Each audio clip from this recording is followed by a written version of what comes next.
అయితే ఆ రోజు ఎవరికి కూడా విశ్వాసం లేదు. తెలంగాణ అనే మాటనే అసెంబ్లీలో మాట్లాడవద్దు అనేటువంటి ఆంక్షలు ఆ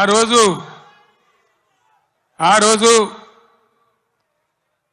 నాకున్న పదవులన్నీ ఇసిరి వాళ్ళ ముఖాన పడేసి తెలంగాణ ఖచ్చితంగా నిలబడాలి, కలబడాలి, సొంత రాష్ట్రం కావాలి, అయితే తప్ప దిక్కు లేదని ఒక్కనిగా ఒక సైన్యంగా నాతో పాటు పిడికడ మందితో జై తెలంగాణ అని బయలుదేరినాం.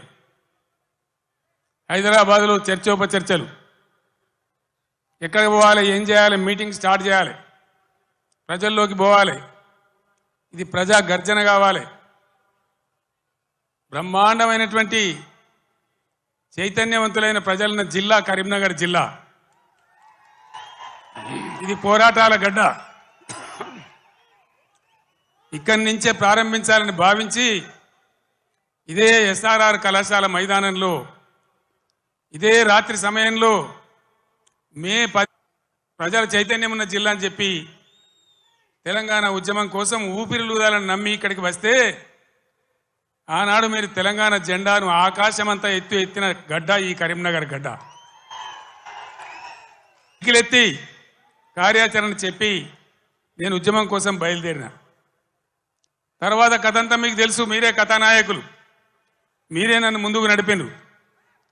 కానీ కాంగ్రెస్ పార్టీ ఎటువంటి పార్టీ?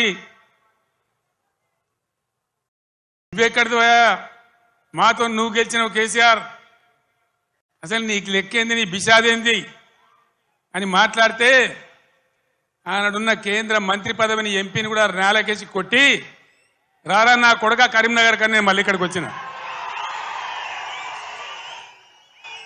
ఎన్ని కోట్లు ఖర్చు పెట్టినరో, ఎన్ని మాయోపాయాలు చేసినరో, మొత్తం రాష్ట్ర ప్రభుత్వం ఎన్ని గింగిరాలు కొట్టిందో మీకు తెలుసు నాకంటే ఎక్కువ.